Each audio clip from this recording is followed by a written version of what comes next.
JKC weekend news కు తిరిగి స్వాగతం. నిజాయితీగా మాట్లాడే దమ్ము చంద్రబాబుకు లేదని, బూటకపు హామీలు, కుట్రపూరిత వాగ్దానాలే ఆయన రాజకీయమని ఫాజిల్బాగ్పేటలో జరిగిన ఎన్నికల ప్రచారంలో మంత్రి ధర్మాన విమర్శించారు. ఎన్నికల ప్రచారంలో భాగంగా రెవెన్యూ శాఖ మంత్రి ధర్మాన ప్రసాదరావు ఫాజిల్బాగ్పేట పర్యటించారు. 5 సంవత్సరాల్లో శాసనసభలో ప్రభుత్వ ప్రతినిధిగా ఉన్నానని, ప్రభుత్వ పనితీరు చూసి ఉంటారని అన్నారు. 5 ఏళ్లలో 10 సార్లు గడపలకు వచ్చి ప్రభుత్వం అమలు చేస్తున్న సంక్షేమ కార్యక్రమాలు వివరించారని అన్నారు. అందులో లోపాలు ఉంటే దిద్దుకునే ప్రయత్నాలు చేశామని, అందుకే ఈనాడు ఈ రాష్ట్ర ప్రభుత్వం అమలు చేసిన సంక్షేమ కార్యక్రమాలు అందుకోవడంలో అవినీతికి తావులేని గౌరవప్రదమైన జీవనానికి భంగం వాటిల్లివ్వని పద్ధతి అందరికీ లభించిందని అన్నారు. సంక్షేమ కార్యక్రమాలు ఒక కుటుంబంలో ఉన్న రకరకాల వయస్సుల వాళ్ళు ఉన్నటువంటి స్త్రీలు, వారికి ఏ రకమైన సమస్యలు ఉంటాయి, ఆ సమస్యలకు ప్రభుత్వం తరపున ఎలాంటి సహకారం అందించాలన్న విషయంపై వివిధ పథకాలను రూపకల్పన చేశామని ధర్మాన అన్నారు. లంచాలకు తావు లేకుండా పథకాలు అందుకున్నామని మీరంతా ఈరోజు చెప్తున్నారని, అందుకే మేము అడుగుతున్నామని, ఈ పాలన బాగుందనుకుంటే, పాలన వల్ల కుటుంబం అంతా సంతోషంగా ఉందని అనుకుంటే మరోసారి వైఎస్ కాంగ్రెస్ పార్టీ నేతృత్వాన ప్రభుత్వం ఏర్పాటు చేసే అవకాశం ఇవ్వాలని కోరుతున్నట్లు ధర్మాన అన్నారు. ఫ్యాన్ గుర్తుపై ఓటు వేసి గెలిపించాలని కోరుతున్నట్లు తెలిపారు. నాడు నేడులో భాగంగా వార్డులో ఉన్న స్కూల్ను డెవలప్ చేశామని, ఫ్యాకల్టీని రిక్రూట్ చేసి పిల్లలకు అవసరమైనటువంటి పుస్తకాలను, యూనిఫామ్లను, ఇంకా 19 రకాల వస్తువులను అందించినట్లు తెలిపారు. పాలన వికేంద్రీకరణలో భాగంగా వార్డు సచివాలయాలను ఏర్పాటు చేశామని, ఇవన్నీ 5 ఏళ్లలో వచ్చినటువంటి సంస్కరణలు. చంద్రబాబు నాయుడు ప్రతిసారి అబద్ధాలతో ప్రజల ముందుకు వస్తుంటారని, 2014లో రాష్ట్ర విభజన అనంతరం జరిగిన ఎన్నికల్లో డ్వాక్రా రుణాలు మాఫీ చేస్తామని, రైతుల రుణాలు మాఫీ చేస్తామని చెప్పారని, కానీ చేయలేదని అన్నారు.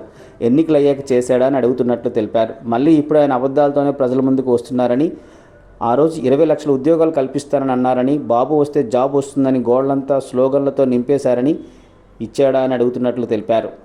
జగన్మోహన్ రెడ్డి చెబుతున్నారు, అన్ని ప్రాంతాలు అభివృద్ధి చెందాలంటే డబ్బులన్నీ ఒకే చోట పెట్టకూడదని, హైదరాబాద్ విషయమే ఇలాంటి తప్పిదమే జరిగిందని, మళ్ళీ మరోసారి అలాంటి తప్పిదాలు జరగకూడదని ఆశించి అభివృద్ధి వికేంద్రీకరణకు జగన్ ముందుకొచ్చారని ధర్మాన అన్నారు. ఇవన్నీ ఆలోచించాల్సిన విషయాలని, చిన్నవి అనుకోవద్దని, అందరి జీవితాలు బాగుపడేవి అని ఒక ప్రభుత్వం అనుసరించే పద్ధతుల వల్లేనని విన్నవిస్తున్నట్లు తెలిపారు.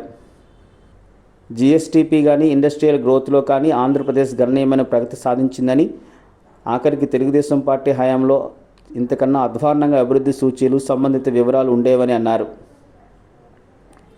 అందరికీ వైద్యం అందించే జిల్లా ఆసుపత్రికి వెళ్ళి ఒకసారి చూడాలని, చంద్రబాబు హయాంలో ఏనాడైనా ఆసుపత్రిని పట్టించుకున్నారా అని అడుగుతున్నట్లు తెలిపారు. శ్రీకాకుళం నగరం ఎర్ర జెండాల రెపరెపలతో ఎరుపెక్కింది. మేడే వేడుకలు వాడవాడల్లోనూ కార్మిక సంఘాలు, పలు ప్రజా సంఘాల ఆధ్వర్యంలో ఘనంగా నిర్వహించాయి. చౌదరి సత్యనారాయణ కాలనీలో రైతు కూలీ సంఘం ఆధ్వర్యంలో ఈ వేడుకలు ఘనంగా జరిగాయి. స్థానిక చౌదరి సత్యనారాయణ కాలనీలో కార్మిక పోరాట దీక్షా దినం రైతు కూలీ సంఘం ఆధ్వర్యంలో మేడే నిర్వహించారు. ఎర్రజెండా ఆవిష్కరణ సభకు తాండ్ర అరుణ అధ్యక్షత వహించి ఎర్రజెండాను ఆవిష్కరించారు. చౌదరి సత్యనారాయణ కాలనీ అసంఘటిత కార్మికులు ఎర్రజెండా నీడలో కలిసికట్టుగా జీవన స్థితిగతులను మెరుగుపరుచుకోవాలని ఈ సందర్భంగా ఆమె పిలుపునిచ్చారు. ప్రజా సాహితీ సంపాదకుడు పిఎస్ నాగరాజు మాట్లాడుతూ 235 ఏళ్ల ప్రపంచ చరిత్ర గలది మేడే అని, ఎర్రజెండా డే అని అన్నారు. మన దేశంలో ఈ ఎర్రజెండా 100 ఏళ్ల పోరాట చరిత్రను నిలదొక్కుని ఉందని, ప్రపంచంలో ప్రతి దేశంలోనూ ఎర్రజెండా పేదల పక్షాన ఉంటుందని అన్నారు. 35 ఏళ్ల స్వాతంత్ర్యానికి ప్రతినిధులుగా ఉన్న పాలకులు ప్రజలకు ఒరగబెట్టింది ఏంటని ప్రశ్నిస్తోంది మేడే ఎర్రజెండా అని అన్నారు. ఇవాళ తినే తిండి నేరం, కట్టే బట్ట కన్నెర్ర, ఆడే మాట దేశద్రోహం, ప్రశ్నను దేశం నుంచి పొమ్మంటున్నారని, ఒకే పార్టీ, ఒక్క మతం, ఒకే సంస్కృతి అని దేశ భిన్నత్వాన్ని నాశనం చేస్తున్నారని, మన గదిలో పూజించే దేవుణ్ణి ఇవాళ ఎన్నికల జెండా ఎక్కించారని అన్నారు. ఈ కార్యక్రమంలో రైతు కూలీ సంఘం జిల్లా అధ్యక్షులు పి పోలారావు, స్త్రీ విముక్తి సంఘటన ప్రతినిధులు చిన్నమ్ముడు, సుజాత, లక్ష్మీనారాయణ, ప్రజా కళాకారులు, కాలనీ కార్మికులు తదితరులు పాల్గొన్నారు. చంద్రబాబుది రాజకీయ వ్యాపారమని, అధికారం కోసం ఎంతకైనా దిగజారిపోతారని శ్రీకాకుళం అసెంబ్లీ నియోజకవర్గ అభ్యర్థి మంత్రి ధర్మాన ప్రసాదరావు అన్నారు. జిల్లా బార్ అసోసియేషన్ ప్రతినిధులు, ఎంపీ అభ్యర్థి పేరాడ తిలకతో కలిసి ఆయన ప్రత్యేక సమావేశం నిర్వహించారు. జిల్లా బార్ అసోసియేషన్ సభ్యులతో మంత్రి ధర్మాన ప్రసాదరావు సమావేశమయ్యారు. ఈ సందర్భంగా ఆయన మాట్లాడుతూ, పాలనలో అనేక సంస్కరణలు తీసుకొచ్చామని, పౌరుల ఆకాంక్షలకు అనుగుణంగా పాలన అందించామని అన్నారు. ప్రపంచంలో వస్తున్న మార్పులకు అనుగుణంగానే పాలనా సంస్కరణలు అమలు చేశామని, విద్యా వైద్య రంగాలకు సమున్నత ప్రాధాన్యత ఇచ్చామన్నారు. మన రాష్ట్రం స్వాతంత్రం వచ్చే నాటికే సంపన్న రాష్ట్రమని, దేశం యావత్తు గర్వించదగ్గ రీతిలో తిండి గింజలు అందించిన ఘనత మన సొంతమని, భారతదేశానికి అన్నపూర్ణ మన రాష్ట్రమని, కానీ దురదృష్టవశాత్తు గత పాలకులు విద్యారంగాన్ని నిర్లక్ష్యం చేశారని, దీంతో కొన్ని వర్గాలకు మాత్రమే విద్య అందించి మిగిలిన వర్గాలు దూరంగా ఉండిపోయాయన్నారు. వైఎస్ఆర్ కాంగ్రెస్ పార్టీ హయాంలో ప్రభుత్వం ఏర్పాటయ్యాక పాలనా పగ్గాలు అందుకున్నాక ఇలా ఉండకూడదని నాణ్యమైన విద్యను పేదలకు అందించేందుకు విద్యారంగంలో సమూల మార్పులు తీసుకుని వచ్చామని, సిలబస్లో మార్పులు చేశామని అన్నారు. Postal ballot voting from home ఏర్పాట్లు ముమ్మరం చేయాలని జిల్లా ఎన్నికల అధికారి కలెక్టర్ మంజూర్ జిల్లాని ఆదేశించారు. మే 13న పార్లమెంట్, అసెంబ్లీ పోలింగ్కి సంబంధించిన పనులు ఎక్కడా ఎటువంటి పొరపాట్లకు తావు లేకుండా ముందస్తు ఏర్పాట్లు వేగవంతం చేయాలని, హోమ్ ఓటింగ్, పోస్టల్ బ్యాలెట్ ఏర్పాట్లపై ప్రత్యేక దృష్టి సారించాలని జిల్లా కలెక్టర్, జిల్లా ఎన్నికల అధికారి డాక్టర్ మంజీర్ జిలానీ సమూన్ అన్నారు. గురువారం కలెక్టరేట్ సమావేశ మందిరంలో జిల్లా ఎన్నికల అధికారి doctor Manzir Jilani Samoon, joint collector M Naveen, DRO గణపతిరావులతో కలిసి రిటర్నింగ్ అధికారులు, తహసీల్దారులతో వీడియో కాన్ఫరెన్స్ నిర్వహించారు. తొలుత జిల్లా ఎన్నికల అధికారి పోలింగ్ ఏర్పాట్లపై చేపట్టిన పనులపై ఆర్ఓలతో మాట్లాడి ఆరా తీశారు. వీడియో కాన్ఫరెన్స్లో జిల్లా ఎన్నికల అధికారి డాక్టర్ మంజీర్ జిలానీ సమూన్ మాట్లాడుతూ, హోమ్ ఓటింగ్, పోస్టల్ బ్యాలెట్ చేపట్టనున్న ప్రతి పనికి సంబంధించిన పూర్తి వివరాలతో మ్యాపింగ్ ఉండాలన్నారు. ఈవీఎం కమిషన్ కోసం సంసిద్ధత, పోస్టల్ బ్యాలెట్ పేపర్ల ముద్రణ, బ్యాలెట్ యొక్క ధృవీకరణ, electronic transmit postal ballot system యొక్క ప్రసారం, పోల్ చేయబడిన electronic transmit postal ballot system స్వీకరించడానికి అవసరమైన చర్యలు, ఈవీఎం బ్యాలెట్ పేపర్ల ముద్రణ, పోటీలో ఉన్న అభ్యర్థులకు సంబంధించిన సమాచారం, ఈవీఎం కమిషన్ కేంద్రాలు షెడ్యూల్, ఈవీఎం జాబితాల రెండవ ర్యాండమైజేషన్, ఓటర్ జాబితాలు, పోలింగ్ స్టేషన్ జాబితాలు, కౌంటింగ్ కేంద్రాలు, స్ట్రాంగ్ రూమ్ వివరాలు, పంపిణీ మరియు రిసెప్షన్ సెంటర్ వివరాలు, ఓటర్ స్లిప్ పంపిణీ షెడ్యూల్, డమ్మీ బ్యాలెట్ పేపర్పై సూచనలు, పోస్టల్ బ్యాలెట్ సౌకర్యం, అభ్యర్థి గుర్తింపు కార్డులు, అభ్యర్థి ఏజెంట్ నియామకం, పోలింగ్ ఏజెంట్ నియామకం, పోలింగ్ రోజు వాహనాల వినియోగంపై ఆంక్షలు, ప్రతి అభ్యర్థికి ఓటర్ గైడ్ సరఫరా, ఇంటి ఓటింగ్పై షెడ్యూల్, రూల్ చార్జ్ తదితర అంశాలపై వివరించారు. ఈ వీడియో కాన్ఫరెన్స్లో 8 నియోజకవర్గాల ఆర్ఓలు నూరుల్ ఖమర్, భరత్ నాయక్, సిహెచ్ రంగయ్య, లక్ష్మణమూర్తి, రామ్మోహన్, సుదర్శన్ దొర, అప్పారావు మండలాల తహసీల్దార్లు పాల్గొన్నారు. దొంగ హామీలు ఇచ్చే చంద్రబాబు పార్టీని రానున్న ఎన్నికల్లో ఓడించాలని శ్రీకాకుళం అసెంబ్లీ నియోజకవర్గ వైకాపా అభ్యర్థి మంత్రి ధర్మాన ప్రసాదరావు పిలుపునిచ్చారు. సంక్షేమ రాజ్యాన్నిచ్చిన వైఎస్ఆర్ కాంగ్రెస్ పార్టీని గెలిపించాలన్నారు. మండలంలోని రెవెన్యూ మంత్రి ధర్మాన ప్రసాదరావు విస్తృత రీతిలో ప్రచారం నిర్వహించారు. లింగాలవలస, రామచంద్రాపురం, బలరాంపురం గ్రామాలలో ప్రజలతో ఆయన మమేకమయ్యారు. పథకాల ప్రధాన ఉద్దేశ్యాన్ని ప్రజలకు వివరించారు. ఈ సందర్భంగా ధర్మాన మాట్లాడుతూ, గడిచిన 5 ఏళ్లలో ఈ ప్రభుత్వం ఎలా పనిచేసింది, ప్రభుత్వం ప్రవేశపెట్టిన పథకాల వల్ల ప్రజలకు ఎంత మేలు జరిగిందో ఆలోచించాలంటూ ప్రజలకు విజ్ఞప్తి చేశారు. ఇంతటి సంక్షేమాన్ని ప్రజల ఇంటికే అందించిన ఈ ప్రభుత్వాన్నే కొనసాగించాలని, అలా కొనసాగించాలి అంటే రానున్న ఎన్నికల్లో వైకాపా ప్రభుత్వానికి అండగా నిలవాలని ప్రజలకు విజ్ఞప్తి చేశారు. చంద్రబాబు అధికారంలోకి రాగానే ఆ ఊసే మర్చిపోయారని చెప్పారు. ఇందుకు గార మండలం లింగాలవలస, రామచంద్రాపురం, బలరాపురం గ్రామాలలో శుక్రవారం రెవెన్యూ మంత్రి ధర్మాన ప్రసాదరావు ఎన్నికల ప్రచారం నిర్వహించి ప్రజలతో మమేకమయ్యారు. గార మండలంలోని లింగాలవలస, రామచంద్రాపురం, బలరాంపురం గ్రామాలలో శుక్రవారం రెవెన్యూ మంత్రి ధర్మాన ప్రసాదరావు ఎన్నికల ప్రచారం నిర్వహించారు. ఈ సందర్భంగా ఆయన ప్రజలతో మమేకమై పథకాల ప్రధాన ఉద్దేశ్యాన్ని ప్రజలకు వివరించారు. గడిచిన 5 ఏళ్లలో ఈ ప్రభుత్వం ఎలా పనిచేసింది, ప్రభుత్వం ప్రవేశపెట్టిన పథకాల వల్ల ప్రజలకు ఎంత మేలు జరిగింది వివరించారు. మళ్లీ ఇంతటి సంక్షేమ ప్రభుత్వాన్ని కొనసాగించాలి అంటే రానున్న ఎన్నికల్లో వైకాపా ప్రభుత్వానికి అండగా నిలిచి అత్యధిక మెజార్టీతో గెలిపించాలని ధర్మాన విజ్ఞప్తి చేశారు. 45 నుంచి 60 ఏళ్ల మధ్య ఉన్న మహిళలకు చేయూత పథకం ద్వారా ఈ 5 ఏళ్లలో 75,000 రూపాయలు అందించామని చెప్పారు. మళ్లీ ఈ ప్రభుత్వమే అధికారంలోకి వస్తే మరో 75,000 రూపాయలు ఇచ్చేందుకు నిర్ణయించామన్నారు. తల్లి తండ్రి స్థానే కన్నవారిలా ఈ ప్రభుత్వం ఆడబిడ్డలకు అందించే పథకమే చేయూత అని ధర్మాన వివరించారు. పిల్లలను చదివించుకునేందుకు అమ్మఒడి పథకాన్ని అందించామన్నారు. డ్వాక్రా రుణాలు తీర్చి రుణ విముక్తుల్ని చేశామన్నారు. ఆ పథకమే ఆసరా అని తెలిపారు. రైతన్నలకు అండగా నిలిచి పెట్టుబడి సాయం అందించే పథకమే రైతు భరోసాగా వివరించారు. ఇలా చెప్పుకుంటూ పోతే 30కి పైగా పథకాలు అందరికీ మేలు చేకూర్చాయని ధర్మాన వివరించారు. రామచంద్రాపురంలో ఇప్పటికే 67 మందికి ఇళ్ల పట్టాలు ఇచ్చామన్నారు. ఇంకా ఇవ్వాల్సి ఉందన్నారు. రానున్న కాలంలో మిగతా అర్హులకు ఇళ్ల పట్టాలు ఇవ్వనున్నామని ధర్మాన తెలిపారు. మరోసారి తమను ఆశీర్వదించమని మంత్రి ధర్మాన ప్రజలకు విజ్ఞప్తి చేశారు. రానున్న సార్వత్రిక ఎన్నికల్లో ఎన్డీఏ కూటమికే విజయం తథ్యమని శ్రీకాకుళం పార్లమెంటు సభ్యులు కింజరాపు రామ్మోహన్ రెడ్డి పేర్కొన్నారు. ఒక్క ఛాన్స్ అంటూ వచ్చిన జగన్మోహన్ రెడ్డి రాష్ట్రాన్ని అతలాకుతలం చేశారని ఆయన విమర్శించారు. టెక్కలి నియోజకవర్గం కోటబొమ్మలి మండలం చిన్నతుంబయ్యపేట, నారాయణవలస, రేగులపాడు, కుప్పలపేట గ్రామాల్లో ఎంపీ కింజరాపు రామ్మోహన్ రెడ్డి ఎన్నికల ప్రచారం నిర్వహించారు.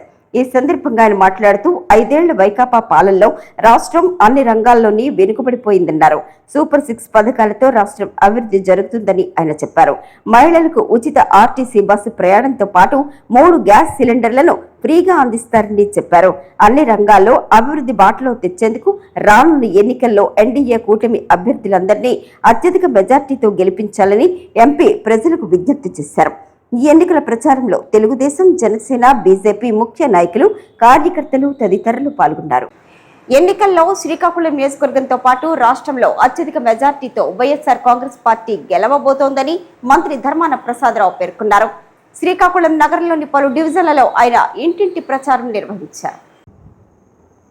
నగరపాలక సంస్థ పరిధి 9, 10, 29, 35, 36 దేశిళ్ల వీధి, నక్క వీధి, కంపోస్ట్ కాలనీ, దండి వీధి, మావూరు వీధి, హరిజన వీధి, రాజీవ్ కాలనీ, వాంబే కాలనీ, బాదుర్లపేట ప్రాంతాలలో రెవెన్యూ మంత్రి ధర్మాన ప్రసాదరావు ఎన్నికల ప్రచారం నిర్వహించారు.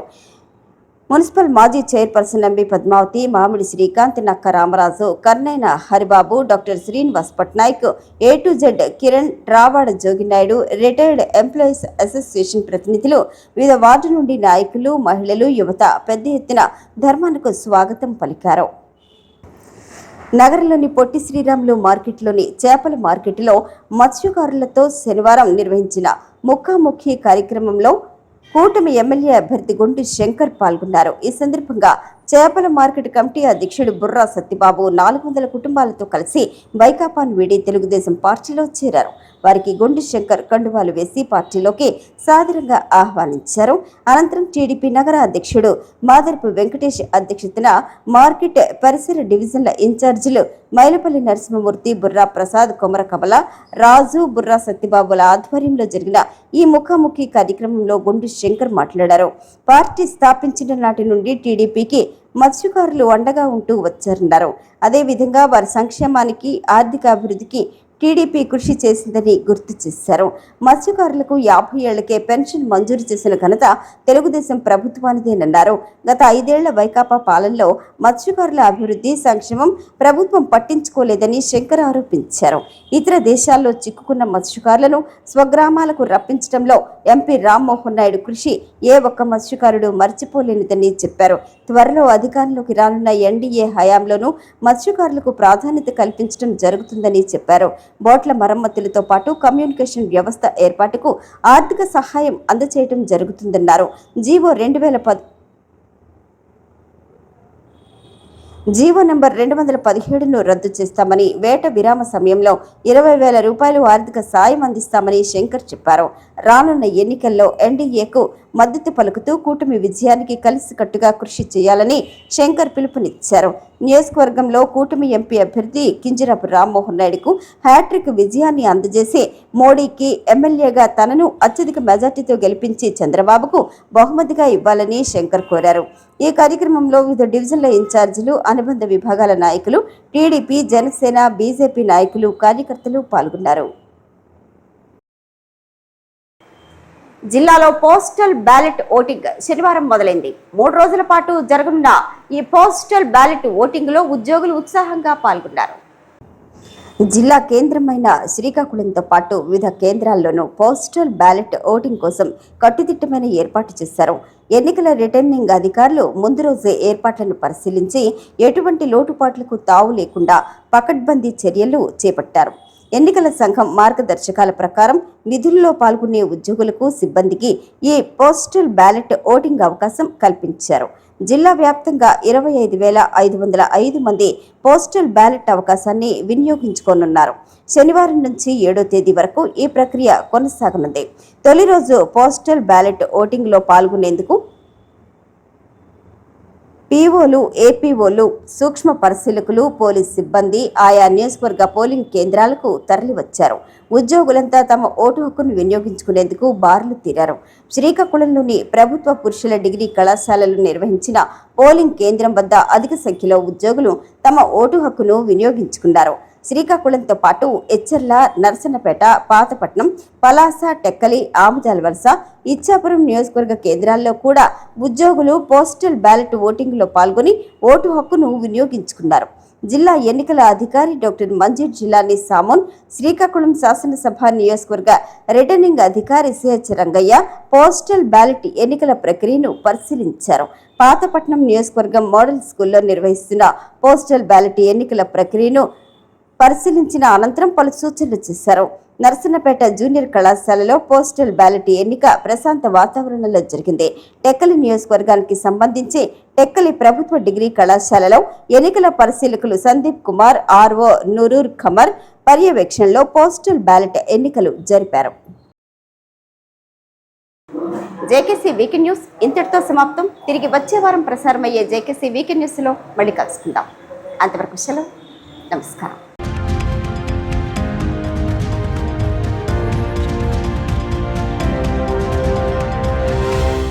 Please subscribe, like, share and comment on JKC Media.